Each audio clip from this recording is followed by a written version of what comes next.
Bonjour à tous. Alors, pourquoi j'ai décidé de changer d'imprimante, de mettre au rebut ma bonne vieille Creality Alloy One au profit d'une Elegoo Mars 4 Ultra? Pourquoi j'ai pas pris une Mars 5 ou une Mars 5 Ultra? Et surtout, pourquoi je fais cette vidéo quasiment un an après tout le monde? Je vous propose de voir ça tout de suite.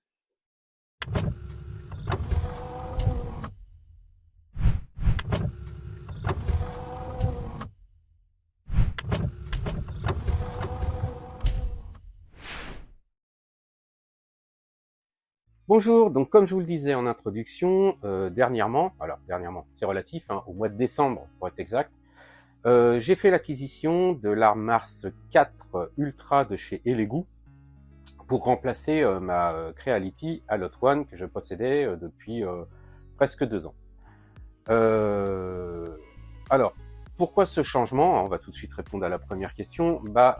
Simplement parce que ce que je trouvais qui faisait la force de la Alloy One, à savoir sa facilité d'utilisation, le fait qu'il n'y ait pas 36 000 paramètres et que tout se fasse sur l'imprimante, et cette force est devenue une limitation en réalité, puisque il y a certains paramètres sur lesquels je ne pouvais pas jouer et pour pouvoir m'améliorer et découvrir et jouer un petit peu plus avec l'imprimante, avec les impressions 3D, il fallait que j'aille un peu plus loin et du coup j'étais un peu bridé par cette façon de faire de chez de chez Creality. De plus, je voulais passer un gap technologique, hein, tout simplement, puisque au niveau spécification technique, l'imprimante Alloy One de chez Creality est une imprimante 2K et l'imprimante Mars 4 Ultra est une imprimante 9K, je crois, si je me trompe pas, 8 ou 9K, 9K il me semble. Enfin, peu importe, on est vraiment au-dessus, même si ce que j'imprime, c'est généralement des petites figurines ou des petites pièces. C'est pas hyper flagrant à l'œil nu, mais sur certains détails, ça se voit quand même. Et l'autre point important, c'était la rapidité d'impression. Ne serait-ce que parce que sur Creality, j'étais encore sur la technologie FEP, même si je pouvais très bien prendre un NFEP et gagner un petit peu de temps.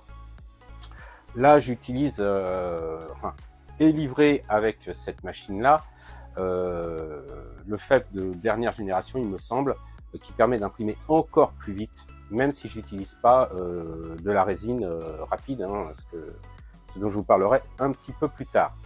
Je gagne quasiment, je vais quasiment 2 fois plus vite, très clairement. Pour imprimer la même pièce, je vais quasiment 2 fois plus vite sur cette imprimante-là que sur la Alloy One. Voilà, c'est vraiment pour ça que j'ai changé, en plus de le côté geek qui voulait quelque chose d'un peu plus récent, mais pas trop. On va revenir dessus quand je vous aurai présenté un peu les spécificités de cette machine, mais assez rapidement, parce que plein d'autres l'ont fait avant moi. Mais en effet, c'était surtout ça, c'était le gain de temps et le gap, technologique en finesse d'impression. Je vous présente tout de suite l'unboxing quand j'ai reçu mon colis au mois de décembre. Donc en ce qui concerne l'unboxing, vous voyez un colis plutôt conséquent. On remerciera les transporteurs pour le soin pris lors du transport du colis. On peut voir qu'il a un petit peu morflé sur le côté, mais sans conséquence pour l'intérieur. Comme vous pouvez voir, c'est bien protégé. Des renforts sur le bord, de la mousse en veux-tu en voilà pour bien protéger. En premier, j'ai ouvert le carton contenant les différents accessoires, donc une série de clés Allen pour les différentes parties de la machine, dont le leveling du plateau, des gants en latex, personnellement je déteste ça, j'utilise du nitrile, le boîtier d'alimentation, donc on voit que le transformateur est à l'extérieur, ce qui peut être gênant, une série de filtres, bon c'est toujours ça de prix, une carte avec une licence à vie, il me semble du slicer de chez Elegoo, mais que je n'utilise pas. Une spatule en plastique de merde qui ira directement à la poubelle. Une spatule métallique, vous voyez, qui m'échappe des mains, elle qui ira dans le garage pour le bricolage, mais pas pour les impressions 3D. Une clé USB pour le transfert des fichiers, bon c'est toujours sympa mais moi je l'utilise pas. Une antenne pour le connecteur Wi-Fi, voilà pourquoi j'utilise pas la clé USB. le purificateur d'air qui sera branché à l'intérieur de la machine et quelques masques. Bon, ça vaut ce que ça vaut, mais ça fait toujours plaisir de trouver ça dans le colis. Derrière, on voit que l'imprimante par elle-même est très bien protégée. Vous voyez, elle est bien calée dans le carton. J'ai eu un peu de mal à la sortir. Quelques documents très succincts. Une notice et une mise en route rapide de la machine. Donc là, je galère un peu à sortir le plastique. Du coup, j'accélère un peu la vidéo pour pas perdre trop de temps. Le capot est lui-même protégé sous un plastique qui protégeait lui-même l'ensemble de la machine. Encore beaucoup de mousse. Une première partie qui protège donc l'axe Z. Le plateau, qui a une protection qu'il ne faut pas oublier de retirer. La molette de fixation du plateau. Et encore de la mousse pour protéger le bac qui est bien fixé à la machine. Alors, si on regarde la bestiole, vraiment, une fois mise en place. Donc un capot en plastique, on ne peut plus simple, mais qui a l'air de faire le boulot au niveau des UV, parce que j'ai quand même un peu de lumière. Alors là, j'ai retiré, normalement je protège, mais j'ai un peu de lumière qui va sur la machine. Et j'ai jamais eu de soucis avec de la résine que j'aurais laissé dans le bac. Le système de verrouillage du plateau est à l'ancienne, c'est-à-dire avec une vis et une grosse poignée quand même. Faut admettre que là, il y a vraiment de quoi attraper le plateau, il risque pas de vous échapper. On reviendra sur le leveling et donc une plateforme gravée. Tiens, il n'est pas super propre. Alors j'ai imprimé hier, donc bon, je croyais l'avoir nettoyé, mais c'est pas encore tip top. Donc on a ici l'antenne Wi-Fi donc qui se visse. Donc l'imprimante peut se connecter sur le Wi-Fi et ce qui permet d'envoyer les fichiers du slicer directement sur l'imprimante. Moi j'utilise Litchi Slicer, donc je peux soit envoyer le fichier directement sur l'imprimante, soit l'envoyer et directement lancer l'impression, ce qui peut être pratique si on n'est pas dans la même pièce par exemple, à condition bien sûr d'avoir préparé son imprimante auparavant. Ici un purificateur d'air alimenté par USB par l'imprimante. Alors ça a l'air sympa sur le papier. Est-ce que c'est vraiment efficace? J'en sais rien. Ce que je sais en revanche, c'est que depuis quelques semaines, j'ai développé une réaction à l'impression à la résine 3D. C'est-à-dire que j'imprimais depuis 2 ans et j'avais pas de soucis. Et là, depuis quelques temps, dès que je suis en présence de résine, même pas forcément pendant une impression, puisque j'ai nettoyé mon bac il y a quelques jours et j'ai réagi de la même manière, j'ai les yeux qui picotent, qui larmoient, qui gonflent, les muqueuses autour du nez et des lèvres, pareil, qui semblent comme irritées.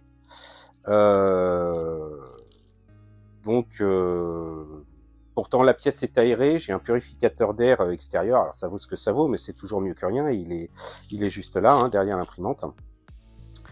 Je porte un masque, donc un masque qui normalement sert pour les peintures de voitures et autres, donc qui est censé quand même être efficace, et je réagis quand même. Donc est-ce que c'est efficace? C'est peut-être mieux que rien.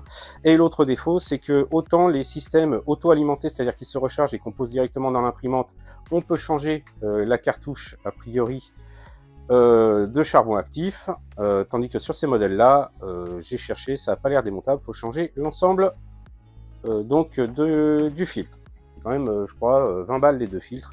C'est pas une petite somme. Donc, comme je vous disais, une molette à vis pour fixer le plateau. Concernant le bac, alors ça, c'est le petit moins par rapport à les Lego, à la Creality. C'est qu'alors, les vis sont déjà beaucoup plus petites, et puis, voilà, elles font 3 km de long. Bon, après, le bac, il est bien fixé, il n'y a pas de souci.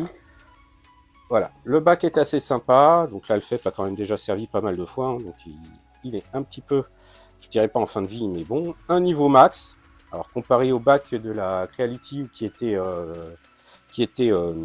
comment dire, gradué, là il y a juste le niveau max. Bon, un bec verseur qui est pas super efficace, parce que ça s'en fout quand même un peu partout. Le bac est pas super propre.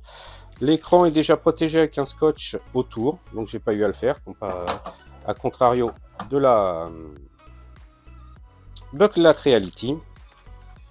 Donc voilà pour les spé au niveau technique, ça respire le solide, hein, ça bon, je vais pas revenir dessus. Ce que je vous propose, c'est une vidéo du nivellement du plateau. Alors, comme pour la Creality Alot One, on dévisse d'abord les 4 vis qui soutiennent le plateau, on vérifie qu'il est bien libre, puis ensuite on fait descendre le plateau via la commande automatique. Donc là c'est un petit peu accéléré, hein. Normalement c'est un peu plus lent que ça. Donc dès qu'il touche la feuille, il remonte un petit peu et redescend lentement. Là moi je plaque bien donc le plateau contre la feuille qui permet de faire le niveau. Donc une feuille de papier A4 suffit, hein. Il y a une carte qui est donnée pour faire le leveling, pardon, mais on peut le faire avec une feuille de papier A4, ça suffit largement. On resserre les vis progressivement en croix. Donc voilà, j'y vais plutôt lentement. Là c'est un petit peu accéléré, mais j'y vais donc lentement et progressivement et toujours en croix pour répartir les forces de serrage. Et ensuite on vérifie en bougeant la feuille. Donc là vous voyez ça glisse, enfin vous voyez, on devine que ça glisse. Par contre moi j'ai eu un petit souci, c'est que de l'autre côté ça accrochait à mort alors que j'avais fait mon leveling déjà plusieurs fois. Alors, au niveau de l'écran et des commandes donc de cette imprimante, il y a la possibilité de tout passer en français, et le français est quand même très correct. Pour l'instant, j'ai pas trouvé de faute particulière. Donc, on a 3 grands menus: impression, outils et paramètres. On va commencer donc par paramètres, puisque c'est là que l'on peut sélectionner la langue. Comme vous voyez, il y a pas mal de langues différentes. Les paramètres du système, où on a l'IP de la machine, est-ce qu'elle bip. On peut également formater l'intégralité des fichiers, le tout étant sur un menu, sur un écran tactile qui répond bien. J'ai jamais eu de soucis, même avec les gants nitril, ça passe bien. On a des informations sur l'imprimante, le numéro de série et autres. Les mises à jour de la version, donc pour mettre à jour le firmware, soit par Wi-Fi, soit par clé USB. Tiens, j'ai oublié de parler de l'ergonomie de la machine, j'y reviendrai après. On a ici l'ensemble des réseaux Wi-Fi qui détectent et que l'on peut rentrer. L'écran étant assez grand, à la différence de la Mars 5, taper le code Wi-Fi n'a pas été vraiment une galère, il a été détecté rapidement, j'ai pas eu de soucis. Au niveau des outils, plusieurs catégories, on peut définir l'axe Z, donc définir l'origine du Z, hein, donc Z égale 0. Lorsqu'on fait le nivellement, on peut lui dire qu'à ce moment-là, là où se trouve le plateau correspond au 0, hein, donc ça c'est quand on bouge manuellement après le nivellement, ça je vous montrerai après. Exposition de l'écran, ça permet de voir si l'écran fonctionne bien avec soit du texte, soit une grille, soit le plein écran, ça permet de voir si ça fonctionne ou pas, et on peut avoir une durée d'exposition également. Le nettoyage du bac, quelque chose de classique, hein. Le bac est éclairé pendant un certain temps, ce qui permet de nettoyer le fond du bac. L'arrêt d'urgence, autocontrôle de l'appareil, donc il vérifie les principaux organes, le ventilateur, les sources, enfin je pense que ça doit plutôt contrôler les sources d'alimentation que le bon fonctionnement, puisque là je viens de faire le check et je n'ai pas entendu le ventilateur tourner. Au niveau de l'impression, on a ici l'historique des impressions effectuées. Donc comme vous voyez, j'en ai quand même fait pas mal en quelques mois. Ici, les fichiers locaux disponibles, hein, comme je vous disais. Donc les fichiers, voilà, cherchez mes mots, les fichiers sont bien transmis sur la machine en local, et donc pas de problème de panne de clé USB. On a la possibilité durant l'impression, alors là bien sûr je ne vais pas pouvoir le faire, mais durant l'impression on peut changer les paramètres à la volée d'exposition autre sur la machine, malgré les paramètres déjà dans le fichier lors de l'envoi à partir du slicer. Donc c'est assez complet. Côté ergonomie, donc comme vous pouvez le voir, le bouton d'alimentation est en façade, le port USB est en façade. C'est pareil, c'est une des raisons pour lesquelles j'ai choisi cette machine-là plus que la 5. Alors, c'est un peu du pinaillage, parce que honnêtement, sur la Creality, le port USB était en façade, et le port d'aliment et le bouton d'alimentation était derrière. étant donné que je passe en plus en Wi-Fi, que le port USB soit en façade ou derrière, j'en ai un peu rien à faire. Et donc le port d'alimentation derrière, c'était le cas avant. Là, j'ai tout devant, alors que j'utilise pas l'USB, sauf pour mettre à jour le firmware, je préfère. Mais j'ai eu à le faire qu'une fois. Sur la Mars 5, d'après ce que j'ai vu sur les tests, c'est vraiment totalement... voilà, ces bons côtés ont totalement été mis à la poubelle. Et donc un écran plus petit, un port USB qui est derrière. Merci à Isidon pour son magnifique test qui m'a convaincu et conforté dans l'idée de prendre cette machine et pas une autre. Donc là, vous avez un échantillon de ce qui a été fait donc depuis que je possède l'imprimante. Alors d'abord, le plus ancien, à part bien sûr les tests d'impression et de calibration, hein, c'est ce petit buste Viking que je vous ai présenté déjà sur ma chaîne. Donc très sympa, très simple d'impression. C'est sûr qu'il n'y a pas 1001 détails, hein, puisqu'il est assez cartoon. Et donc l'impression s'est bien passée. Vous avez ici une autre version que j'avais fait un poil plus petit au départ, et puis que j'ai trouvé trop petit, donc j'ai fait une version plus grande. Mais bon, ça vous permet de voir quand même le rendu du buste. Donc vraiment très sympa. Le peu de détails quand même, ils sont, voilà, les coutures sur la manche qui sont tip top. Ce que j'ai fait également, là, c'est un projet qui est en cours depuis un petit moment et que je vais essayer de reprendre un peu plus tard. Donc c'est un diorama de Cyberpunk 2077 Edge Runner, donc l'anime. Donc c'est le personnage de Lucie, hein, j'en avais déjà parlé, mais j'ai jamais avancé sur le projet. Donc voilà une des pièces donc, que j'ai imprimées avec la Mars 4, sachant que j'en avais fait quand même pas mal avec les Lego. Et je dois avoir quelque part, voilà, j'avais testé une autre résine. Donc on voit là sur donc une résine plus foncée. Alors c'est pas de l'éni, ça c'est de l'éni cubique, hein. Tout ce que je vous présente là c'est de résine éni cubique. Ça c'est une autre résine, je me souviens plus de la marque. Mais bon, alors c'est pas nettoyé, c'est pas poncé parce que c'était juste un essai que je faisais comme ça, elle est collée alors que j'ai rien préparé. Donc c'était juste pour voir le rendu, mais en tout cas la finesse, elle est là. Sinon, si ce que j'ai fait également sur la statue Chun-Li, hop, alors je fais attention. Donc la statue Chun-Li, j'ai refait essentiellement le visage. Et là, si je vous présente cette pièce, cette pièce-là, j'essaye de vous la centrer, voilà, c'est parce que bien souvent, on entend dire que le film ACF laisse des marques à l'impression qui sont disgracieuses. Là, le visage a été refait, enfin la tête a été refaite avec un film ACF sur la Mars 5. Et alors, évidemment, il est apprêté et peint, mais on voit qu'il n'y a aucune trace particulière. Même les traces d'impression sont très discrètes une fois la peinture appliquée. Donc, franchement, c'est pinaillé lorsqu'on parle de ces marques-là, sauf bien évidemment si vous imprimez quelque chose et que vous ne le traitez absolument pas, vous le mettez en vitrine. Là, peut-être que ça se verra, mais moi, j'ai rien vu de très probant. Sinon, depuis quelques semaines, l'essentiel de ma production, ce sont des figurines pour mon fils, qui s'est découvert un nouvel intérêt pour le jeu de plateau, à savoir donc Donjons et Dragons, et donc qui m'a demandé d'imprimer un certain nombre de figurines pour illustrer ces parties. Donc là, sans parler de crash test, parce qu'en plus, bon, les figurines qu'on récupère, c'est des figurines bien souvent gratuites, avec leurs défauts. Alors, je vous demanderai par contre votre indulgence sur le travail de peinture, simplement parce que c'est la première fois que mon fils peignait des figurines. Déjà, l'autre point, c'est qu'il n'avait pas le matériel vraiment adéquat, puisqu'il peint avec mes peintures de maquette que vous voyez derrière là, qui sont donc des Mr. Hobby. Ce ne sont pas des peintures acryliques étudiées pour la peinture de figurines. Donc il a un petit peu galéré. Mais je trouve que le résultat est quand même très sympa. Alors, en plus, pour tout ce qui est, comment dire, la vie et jus, il a utilisé des encres acryliques qui sont normalement étudiées pour faire comment ça s'appelle, de l'aquarelle.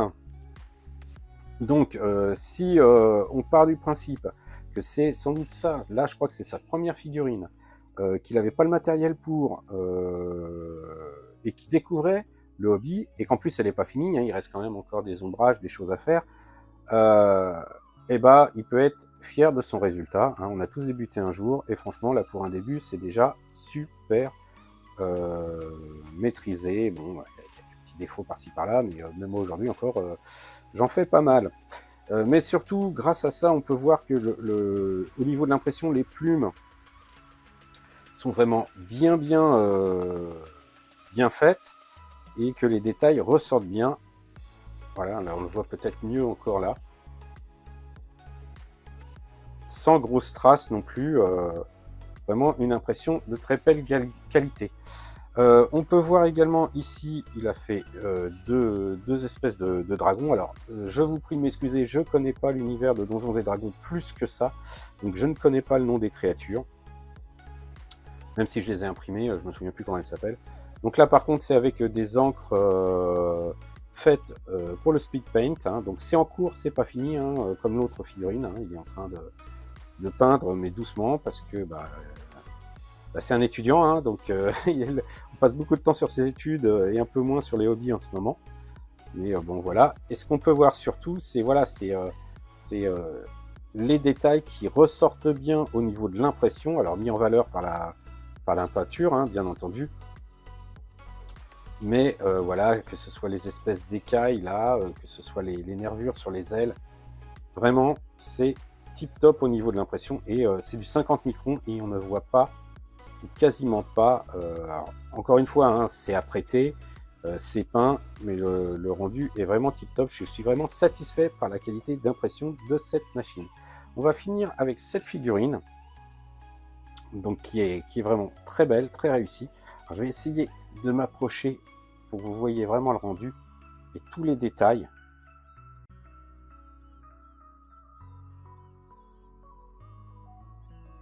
Donc on est toujours sur du 50 microns, hein. J'imprime qu'en 50 microns. Donc on est vraiment sur une superbe qualité d'impression. Et c'est avec une résine, ça doit être de mémoire, c'est de l'Eni cubique de base, standard. Donc même pas de la résine de haute qualité ou quoi que ce soit, hein. Voilà. Alors d'autres petites, alors celles-là, elles sont brutes de décoffrage, hein, elles sont sorties du moule, hein, elles n'ont pas été du tout préparées. Vous voyez quand même, là je joue avec les reflets pour vous montrer les détails d'impression.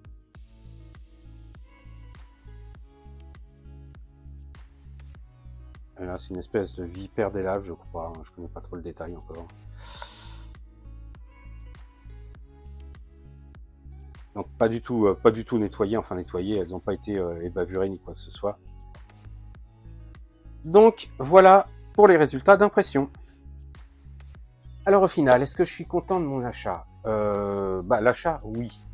Maintenant, comme vous avez pu le voir sur la vidéo concernant le nivellement du plateau, j'ai rencontré quelques soucis. Et là, on va parler du SAV et l'égout. Jusqu'ici, on m'avait dit le SAV et l'égout, il est bien, même Isidon. Alors, je le nomme souvent, mais c'est quand même ma référence pour ce qui est de me renseigner sur les imprimantes et autres. Il avait l'air plutôt satisfait. Sur le forum, les imprimantes 3D, ils avaient l'air plutôt satisfaits. Moi, c'est pas mon cas. Alors, on va replanter le contexte. Je me suis procuré cette imprimante non pas sur elegoo.fr, mais sur elegoo.eu, donc le site européen, simplement parce qu'il faisait une super promo début décembre, elle était quasiment à 50%, alors que sur d'autres sites, c'était pas du tout le cas. Donc évidemment, j'ai pris chez eux. Normalement, ça doit rien changer au niveau du SAV, hein. Vous écrivez au SAV, vous retombez en Chine, de toute manière. Et donc, je leur ai expliqué que je n'arrivais pas à faire le nivellement.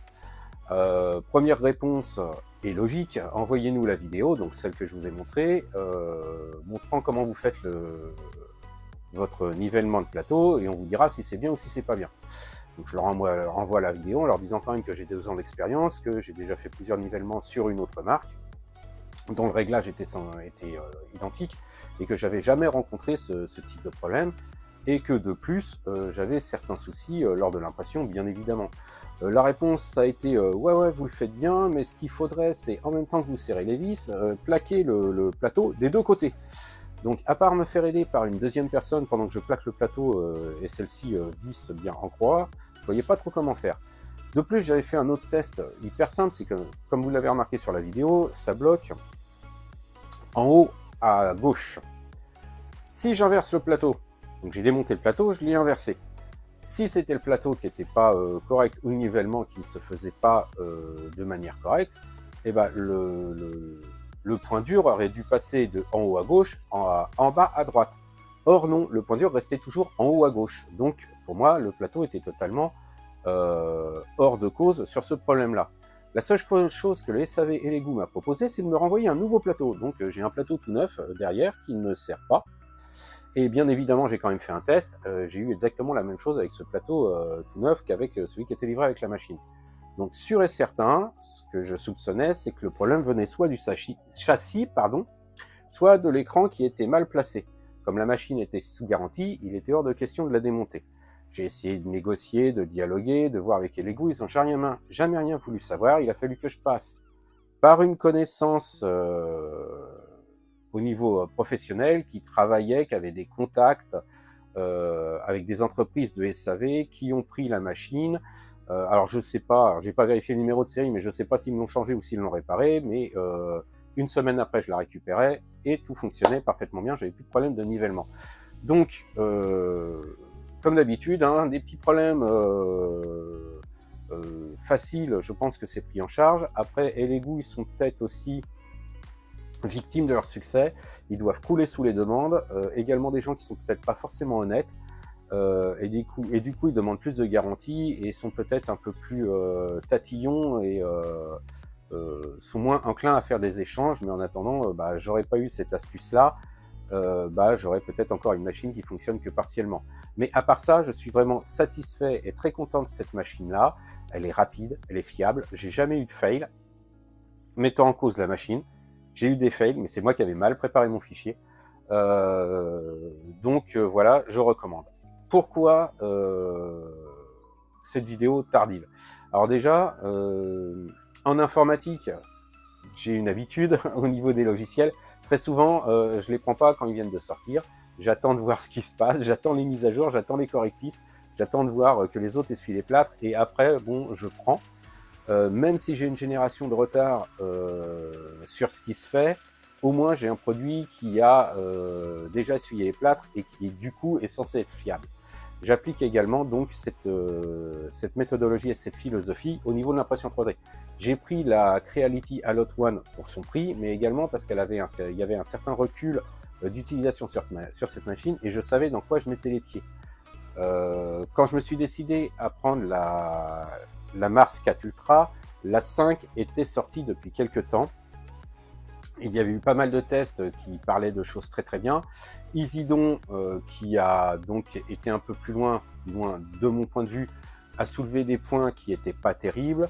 De plus, il y a des gadgets, moi, qui ne me plaisent pas plus que ça. Le plateau auto qui fait l'auto-leveling, bon, c'est bien ces gadgets, mais franchement, quand je vois la facilité de faire un leveling à la main, je vois pas trop l'intérêt. Plus on automatise les choses, plus on est, comment dire, on a un risque de panne élevé. Alors ça facilite les choses, c'est de la nouvelle technologie. Je veux pas jouer mon vieux rabat-joie boomer qui disait qu'avant c'était mieux parce qu'on avait le contrôle, mais il faut quand même le reconnaître. Il y a beaucoup de domaines où en fait on a mis un max d'électronique et chaque fois qu'on veut bidouiller et réparer, c'est la merde, pour dire les choses clairement. Là, c'est pas super important, mais en plus, voilà, rien qu'en regardant les vidéos, je vois comment est fichu le plateau. À nettoyer, ça serait une horreur. Vous voyez, celui-là, je l'ai nettoyé vite fait hier, il est pas nickel. Alors, je parle même pas d'un plateau avec l'auto-leveling. Je crois que la Mars 5 Ultra, elle a également le système avec le bac basculant. J'ai plusieurs amis, alors pas sur la Mars 5, mais sur d'autres marques ou d'autres machines de la gamme Elegoo qui utilisent cette technologie. Sont revenus vers moi, on en a discuté et beaucoup m'ont dit que ils avaient ça et ça éclaboussait pas mal autour du bac, à l'extérieur, la caméra interne, moi j'en ai rien à faire, je fais pas de time-lapse. Ou alors ça serait pour illustrer des vidéos, mais bon, ça serait amusant les 2 premières vidéos, puis après ça me saoulerait, je pense que ça vous saoulerait aussi. Donc je passe mon tour. Donc voilà, donc une technologie de retard, enfin une génération de retard, mais c'est un produit qui est hyper fiable. Pour ce que j'en sais, pour ce que j'ai lu, de ce que j'attends moi d'une machine, à savoir la rapidité et la finesse d'impression, il n'y a pas une énorme différence entre la 4 et la 5. Le gap technologique se situe au niveau du plateau et au niveau de ce bac qui bascule, chose dont je n'ai pas besoin, donc j'ai préféré opter pour la Mars 4, et en plus son prix, hein, je vous le rappelle, je l'ai touché à presque 50% de réduction, c'est pas rien pour une machine quand même de ce niveau-là. Ça reste une machine de petite taille, pour ce que je fais de la maquette et de la figurine, c'est très très bien.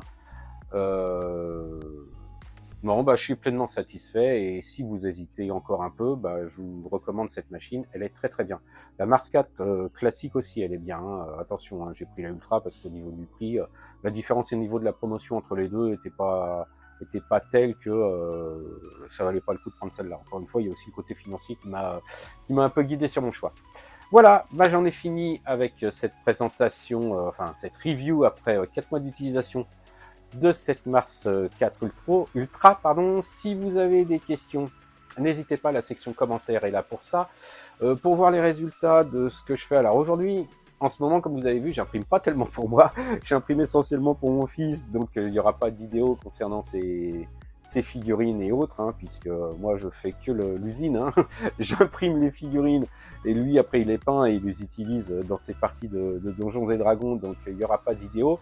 J'ai quelques projets, alors comme vous l'avez vu, hein, certaines parties de Chun-Li ont été faites avec cette imprimante là.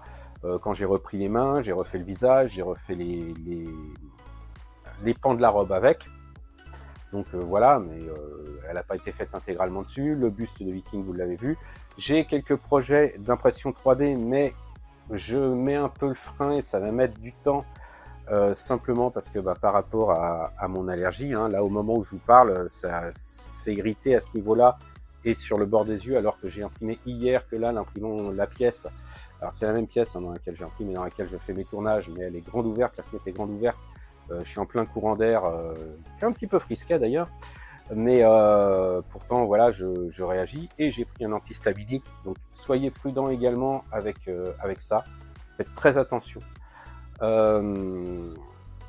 Mais donc à cause de ça, bien sûr, je vais pas imprimer le moindre projet, j'imprime une journée, j'attends 2 jours, j'imprime et j'imprime de nouveau, hein, donc ça va être un peu long, mais j'ai un projet d'une figurine et également un diorama, lui qui est imprimé depuis quelques temps, hein, qui est juste là, mais j'ai pas encore eu le temps de m'y mettre.